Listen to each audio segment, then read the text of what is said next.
Hi, ho, Roundtable fans. This is your host, Steven here, and I'm back again with some stuff that caught my eye yesterday evening as I was surfing the web like everybody else, I guess. Dick Clark's New York Rockin' Eve with Ryan Seacrest. There was a performance from Journey where they performed, I think it's Don't Stop Believin' in Any Way You Want It. And the hosts, there was CNN part of it, and there was Andy Cohen and Anderson Cooper, and Cohen kind of went off a little rant there saying that, that's not Journey. And, Cooper tried to keep it, I guess, civil, saying, really, and da da da. And he's going, it's propaganda, and Steve Perry is Journey. And caught me by surprise on that one.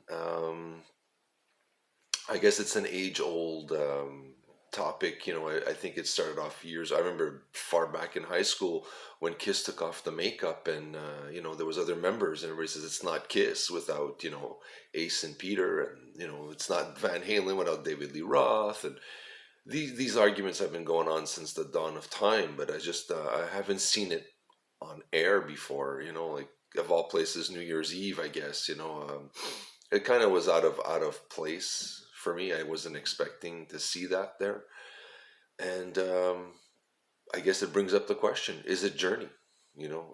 I know Steve Perry's not in it, but I guess people have to realize. Some people don't realize Steve Perry is not an original member. He came in later on, and I think the new guy has been there just as long as Steve Perry has. So I think he's from the Philippines. Remember, they saw him on a YouTube video and they snatched him up, and he's been the singer ever since. I think he's been there just as long as Steve Perry now. So claiming that Steve Perry is Journey, technically he was never an original member. He brought them international success for sure. He's considered one of the best singers in rock pop history for sure. He's going to go down in history for sure. He's one of the best. There's no doubt. And unfortunately, this this current singer, does sound eerily like Steve Perry. So there's going to be the comparisons. I think Styx has gone through that too with Lawrence Gowan replacing Dennis DeYoung, but at least Lawrence doesn't sound like Dennis. So, although the arguments are still there, it's not brought up as much as Journey. I find is the last couple of another guy called Steve Aguri, if I remember his name correctly. He sounded also like Steve Perry, so they're never going to escape that. So it's a double-edged sword with them. I think the more they move forward, the more they're reminded of the Steve Perry era. So it was just odd to see that. I'm curious of what you people think. Sorry, It's early in the morning, lack of caffeine. I just saw this, so I had to talk about it.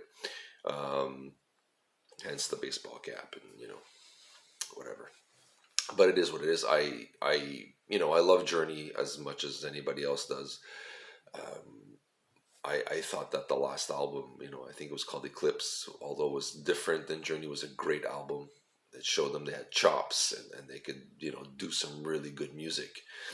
So I'm curious to where they go with this. I heard one of their new songs. I've reviewed it here. I thought it was good, but nothing amazing. So I'm hoping the album will be better as a whole. So, sorry, we're in Montreal, people are shoveling the snow. So that sound you hear is people shoveling snow off their cars, getting ready for work. But other than that, it's an age-old question. Is the band still a band without an original member? But you know what? The guitarist of Journey is the original member. So I think if he wants to continue it, it's a brand. Levi's. It's not the same owner. I think the original guy is passed on. It's just somebody else takes over. It's still Levi's jeans. It's still whatever. James Bond. We had how many guys play James Bond? We still go see it. It's not Sean Connery anymore. We're okay with it. There seems to be something with music bands. We can get movies. We can reboot. We're kind of more open to the reboots with movies and than we are with music. And I'm just curious as to why. I've never really thought about it, but we have a hard time. Kiss still, people are still saying this farewell tour is not a farewell tour without Ace and Peter in it. Even though the other two guys have been in there longer than Ace and Peter have been in it. So, Why can we accept, like, we're going to accept the new James Bond in a couple of years from now. We're already taking bets on who's going to be, but we can't take a singer in a band. So it's just curious how it changes from genre, like from film to music. So I'd like to hear your thoughts. Is Journey Journey without Steve Perry? Do I mean, can they still go on? Do should bands go on? You know, obviously Van Halen won't without Eddie Van Halen. It's his band, so I don't think you can't replace him. I don't think that's. But look, they did with Queen, right? We thought no one could replace Freddie Mercury, and Adam Lambert's doing decent. He's not Freddie Mercury, but you know what? He's okay, and they're still going. They're touring. So who knows, right? But what are your thoughts? What do you think? Should Journey pack it in? Should any band pack it in if somebody leaves? I mean, it's like a job. Sometimes you work with somebody for 20 years and they leave, right? They retire or they go home. They just don't want to do it anymore.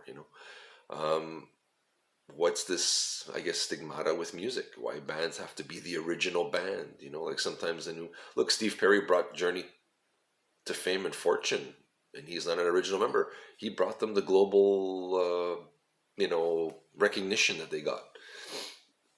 So I mean, he was an original member, but we're saying he's Journey. But the other guy's not an original member. So neither was Steve Perry. So what's going on here? Sammy Hagar and Van Halen. Like he's not an original member, but he kept the ball rolling, and they have a new audience with Sammy Hagar. Kiss moved on. Kiss did it. They survived the '80s without Ace and Peter. And if they didn't, I don't think Kiss would be around doing a farewell tour. In my opinion, I think they would be some sort of nostalgia act. We would have seen a reunion tour, and then that's it. There wouldn't be as many tours as they are now.